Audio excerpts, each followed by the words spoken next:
Aujourd'hui en 2023, avec l'intelligence artificielle, les amateurs, les charlatans, la concurrence et les rues. La seule façon pour toi de t'en sortir aujourd'hui, c'est d'avoir un personal branding solide. Il faut savoir que personne n'est né avec la compétence. On a tous commencé étant débutants, amateurs. Donc moi, quand j'ai débuté, j'ai déçu beaucoup de clients. Je vais pas venir ici mentir, commencer à allumer la caméra, à jouer le petit ange du graphisme qui est parfait, qui est excellent, qui a toujours eu des bonnes notes dans le domaine du graphisme. Non, c'est pas ça. Je vais pas vous mentir, j'ai déçu beaucoup de clients. Si ces clients-là me regardent aujourd'hui, ne me jetez pas la pierre. Regardez-moi comme un petit frère. Pardonnez-moi. Je débutais, j'étais un débutant comme tout le monde. Je savais pas vraiment l'importance du graphisme. Je savais pas que le graphisme pouvait me permettre d'avoir une vie stable. Je savais pas que le graphisme allait me permettre de grandir, de monter en compétences, tout ça. C'est grâce au personal branding que j'ai bâti et que je suis en train de construire présentement que j'arrive à gagner des marchés, à avoir beaucoup de clients. Et dans cette vidéo, je vais te partager les 10 étapes essentielles que tu auras besoin pour développer ton personal branding. Et on se retrouve directement après l'intro.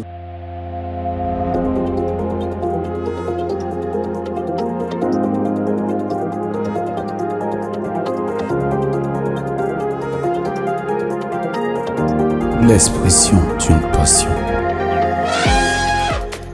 Salut à tous, j'espère que vous allez bien. Si tu es nouveau par ici, moi c'est tout simplement Dimitri Dionyan, certifié Adobe professionnel, graphiste et créateur d'identité visuelle. Dans cette vidéo, je vais te partager les 10 étapes que tu auras besoin pour développer ton personal branding. Car pour moi, c'est la base si tu veux vraiment réussir dans ce domaine. Car la concurrence, elle est rude. Il y a des designers même aujourd'hui. Il y a des applications avec des smartphones. Tout le monde peut s'asseoir, il monte un beau visuel, il envoie au client. Le client, lui, va pas entrer dans les détails pour savoir si le visuel a été réalisé sur Photoshop ou si c'est un expert qui a réalisé le visuel, tout ça. Il faut savoir que la concurrence, elle est franchement sur le marché. Mais les bons clients, les clients qui payent franchement, je peux vous rassurer qu'ils font tout pour ne pas avoir affaire aux débutants. Et c'est là où tu vas te positionner grâce à ton personal branding pour pouvoir attirer ce type de clientèle.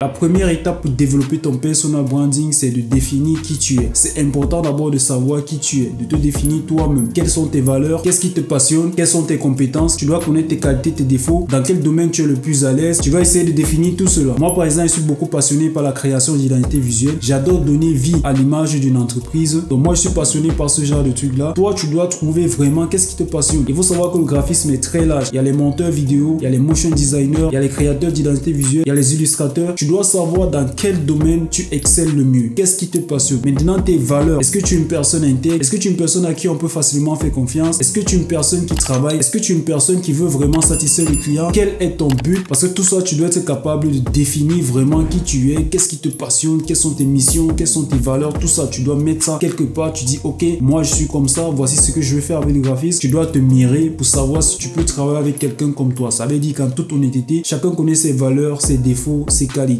Donc tu vas te regarder dans le miroir et tu vas te dire, est-ce que tu peux franchement travailler avec quelqu'un comme toi? Du moment où en toute honnêteté tu sens que tu ne peux pas, tu sens toi-même que tu es une personne qui est très malhonnête, toi-même tu es une personne qui ne respecte jamais les délais, tu dois identifier ce qui ne marche pas pour toi, tes défauts, et tu vas essayer d'améliorer cela. Et la deuxième étape, tu vas travailler ton image. Ça revient toujours à ce que je te disais. Quelle est l'impression que tu aimerais donner auprès des gens? Qu'est-ce que tu veux que les gens pensent de toi quand tu n'es pas là? Qu'est-ce que tu veux que les gens retiennent de toi? Est-ce que tu veux vraiment être une bonne personne? Est-ce que tu veux être le plus mauvais designer? Ou bien toi, tu es un piégeur, un pigeon du graphisme. Ça veut dire que toi, tu pièges les clients. Du moment où le client fait seulement l'erreur de te donner l'avance de 50%, pop, c'est fini pour lui. Toi, tu disparais, ni vu ni connu, tu changes de numéro. Moi, je connais des graphistes qui sont comme ça. À chaque fois qu'il reçoit l'argent d'un client, il change de numéro, il disparaît totalement, il change d'identité. Donc lui, c'est un piégeur, lui il veut seulement piéger les clients. Tu dois travailler ton image. Comment tu veux réellement que les gens te regardent? Qu'est-ce que tu veux réellement que les gens pensent de toi? Quels sont tes objectifs? Est-ce que tu as les objectifs à court terme? Est-ce que tu as les objectifs à long terme? Moi aujourd'hui par exemple, mon objectif c'est peut-être d'ici 5 ans avoir une école où je transmets mes valeurs, pas simplement mes propres valeurs, mais des valeurs des personnes qui ont réussi grâce au digital, avoir une école de formation pour pouvoir transmettre ou bien repartager ces connaissances qu'on a appris, qu'on a acquis au long d'une carrière professionnelle. Tu vois, là ce sont mes objectifs. Et pour atteindre ces objectifs là, je dois travailler mon personal branding, je dois édifier ma communauté, je dois grandir en compétences, je dois apprendre chaque jour, développer des stratégies, tout ça. Mon objectif, c'est déjà de pouvoir réussir avec le graphisme, de laisser une trace, marquer l'histoire et dire qu'en Afrique, c'est pas seulement la brousse, dire qu'en Afrique, c'est pas seulement la guerre, dire qu'il y a des personnes qui sont également compétentes ici en Afrique. Donc là, ça fait partie de mes objectifs personnels. Donc satisfaire le client, édifier la jeunesse, monter en compétences et avoir une école de formation qui m'appartient. Tu vois, là sont mes objectifs avec le graphisme. Toi également, tu dois pouvoir définir tes objectifs. Est-ce que tu te lances dans le graphisme juste parce que tu veux avoir de l'argent, donner par exemple 2000 francs quand ta copine vient le week-end? Est-ce que tu veux juste de quoi acheter tes 4 bières le week-end? Tu dois définir quels sont tes objectifs. Est-ce que tu veux avoir une belle vie? Est-ce que tu veux sortir par exemple de la maison familiale? Est-ce que tu veux grandir?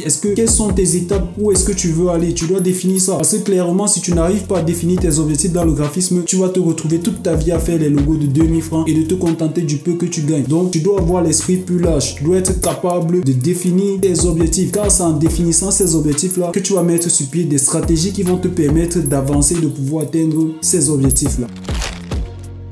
Une fois que tu as défini ton objectif, tu vas maintenant cibler ton public. Ça veut dire que tu vas identifier les personnes à qui tu veux t'adresser. Moi aujourd'hui, je m'adresse à 3 personnes et on va dire même tout le monde. La première catégorie ici, c'est les apprenants, les débutants, les personnes qui sont intéressées par le graphisme. Tout le temps, tu vas voir, je passe le temps à publier du contenu concernant le graphisme sur mes différentes plateformes. C'est parce que je veux toucher ce genre de public. Quand je donne des astuces, des conseils, quand je partage mes réalisations, là maintenant, je m'adresse à ce public qui veut apprendre le graphisme et également à un autre public qui est les clients, les prospects. Je sais qu'en partageant mes réalisations, ils seront susceptibles d'être intéressés par ce que je fais. Et mes 2 cibles principales, c'est vous et les clients. Donc moi, je vais être très honnête avec vous. Si tu n'étais pas dans ma cible, moi, j'allais jamais faire du contenu pour toi. Donc si tu tournes des vidéos, c'est parce que je t'ai ciblé. C'est parce que je sais que tu vas regarder cette vidéo. Et c'est parce que je sais également que tu vas me suivre. C'est pour ça que je crée du contenu. Parce que tu fais partie de mon écosystème, tu vois. Une fois maintenant que tu sais à qui tu t'adresses, est-ce que ce sont des designers? Est-ce que ce sont des développeurs? Est-ce que ce sont des community managers? Bref, tu dois bien définir et savoir à qui tu veux t'adresser. Tu vas voir ce petit logo, tu vas voir ça, ça va te faire penser à moi. Si dans 2-3 ans, tu passes juste quelque part et que je continue à travailler sur mon personal branding, même si tu vois un enfant de la rue avec juste ce logo, tu vas savoir que ça c'est pas le logo de Dimitri Djorian. Pourquoi? Parce que chaque fois que je tourne une vidéo, je fais l'effort de porter cette marque. Et cette année, je me suis dit en 2023, je vais avoir un branding vraiment très gros, le logo qui est très gros, qui est très présent, la casquette qui est très présente. Pourquoi? Pour déjà mettre cela dans ton cerveau, que tu puisses facilement mémoriser l'image. Donc tout est fait selon la stratégie. Selon mon planning, c'est l'année prochaine par exemple que je vais décider, ok, je vais avoir maintenant un logo plus petit, sachant que j'ai déjà tourné avec le grand logo pendant plus d'1 an et que les gens ont facilement retenu l'identité de marque. Donc il faut que tu crées ta propre identité visuelle. Ça veut dire que tu vas déjà te créer le logo, le nom de ta marque. Est-ce que tu veux porter ton nom? Est-ce que tu veux porter plutôt le nom de ton entreprise? Tu dois définir, tu dois pouvoir déjà créer ta marque. Tu dois choisir tes couleurs qui vont avec. Tu n'es pas obligé d'avoir le noir comme moi. Tu dois avoir ta charte graphique, tout ça. Ce sont ces éléments-là qui vont permettre qu'on puisse facilement t'identifier, ok? Tu dois avoir un truc propre à toi. Je ne demande pas d'aller télécharger les logos sur Freepik et de venir remplacer le nom, non. Là, on va te confondre avec tout le monde. Tu dois avoir un truc qui est vraiment propre à toi, qui est personnalisé. Fais l'effort de créer ça. Fais l'effort d'avoir un truc vraiment unique et propre à toi. Je sais que c'est pas facile, mais si tu te donnes les moyens, si tu réfléchis, si tu passes le temps à chercher, à faire des recherches, forcément, tu trouveras la solution tôt ou tard. Et une fois que tu auras fini de créer ta marque, tu vas maintenant créer ton écosystème. Tu as identifié ton public, tu sais déjà à qui tu veux t'adresser, tu as déjà ta marque. Maintenant, il faut créer l'écosystème. L'écosystème, c'est tout simplement l'environnement. Où est-ce que tu veux communiquer? Est-ce que tu préfères communiquer sur les blogs? Est-ce que tu es plus à l'aise en créant des blogs? Ça veut dire que tu vas te créer un site web où tu vas partager des astuces, tu vas communiquer, tu sais que non, ton audience, ta cible, eux, ils viennent plutôt consulter tes blogs. Ou alors, tu vas dire non, moi, je préfère communiquer uniquement sur Facebook, je vais partager du contenu. Ou alors, je vais partager du contenu sur LinkedIn uniquement. Là, c'est ton écosystème. Ou alors, tu peux dire, ok, moi, je vais m'installer sur YouTube, sur TikTok, sur Facebook. Tu vas t'installer sur toutes les plateformes parce que tu veux élargir ton écosystème et avoir une audience un peu plus large. Donc, tu vas devoir définir ça. Où est-ce que tu es plus à l'aise? Il faut savoir aussi que tout s'apprend. Moi, quand j'allumais la caméra au départ, j'avais peur de parler, les gars. Aujourd'hui, j'arrive à faire des vidéos sur à l'aise. Je crois que j'ai trouvé même mon kiff, c'est de pouvoir tourner les vidéos, ok? Donc, toi, tu dois définir ton écosystème. Maintenant, quand tu as défini ton écosystème,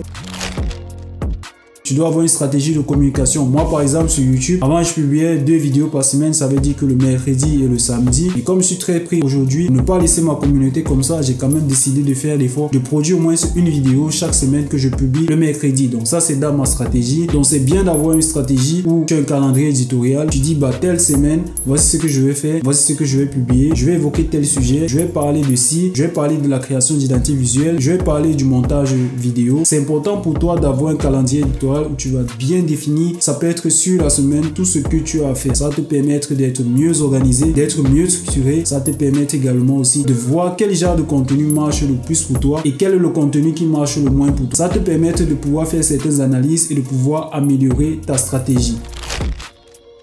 Aujourd'hui, je vais être très honnête avec toi. Jusqu'à présent, je me forme. J'apprends presque chaque jour. Je regarde des tutos des autres youtubeurs même. Je regarde des tutos, des astuces. Chaque jour, j'essaie au moins d'apprendre une chose avant de me coucher. Si je me dis que j'ai déjà une communauté, tout le monde m'apprécie. Dimitri, t'es fort. Dimitri, waouh, tu es le meilleur, tu es ceci. Et moi, je reste là, je me contente de ces appréciations-là. Ça veut dire que je ne fais plus d'efforts pour progresser, pour monter en compétence. Je suis en train de me tuer littéralement. C'est pour te dire que peu importe le niveau que tu as présentement, tu dois toujours essayer de monter en compétence. Tu dois travailler tes skills. À force de forger, on devient un forgeron. Plus le vin il met long, plus il devient un bon vin. Donc tu dois te bonifier, tu dois travailler sur toi. Tu dois travailler sur tes compétences. Chaque jour, tu dois essayer de t'améliorer, d'apprendre, de t'exercer. En apprenant aussi, on devient expert. Mais si tu restes dans ta zone de confort, avec le peu que tu as pris une formation peut-être en 2017, tu as payé la formation à 500 000 et tu as dit non, j'ai regardé toutes les vidéos de la formation là, j'ai acheté ça cher. Aujourd'hui en 2023, je vois pas pourquoi je vais prendre une autre formation. Je vois pas pourquoi je vais apprendre. Non.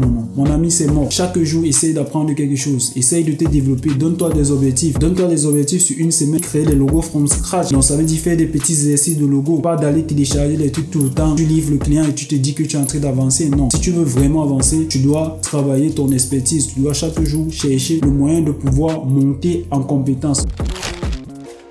Maintenant, tu vas travailler ton authenticité. C'est ça qui va te permettre de te différencier des autres. Si aujourd'hui tu crées ta chaîne YouTube et tu essaies de faire comme moi, forcément les gens vont pas vite s'attacher à toi. Il faut savoir que plus tu es original, plus tu vas attirer les gens. Donc je sais pas, sois naturel, sois toi-même. Essaye pas de vouloir ressembler à quelqu'un. Au départ, quand je faisais mes vidéos, je voulais beaucoup ressembler à Balo. Donc je parlais même presque.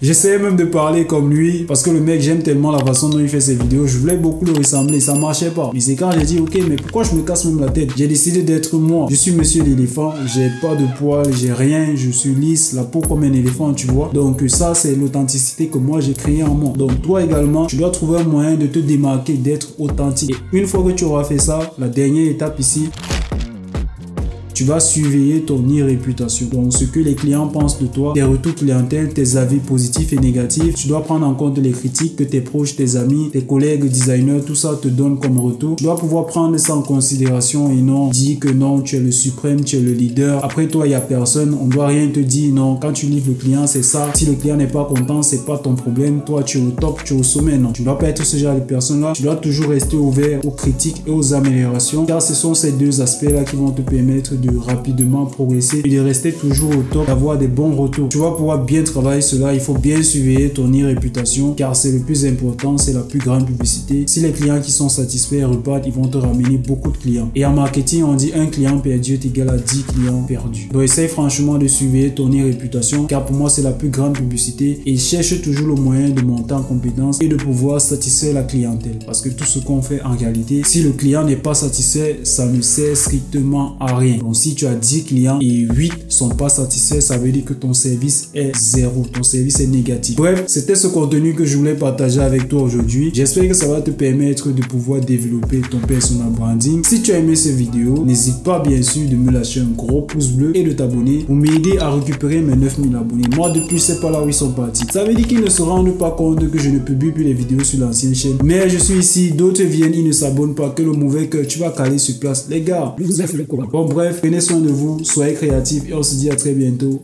Bye.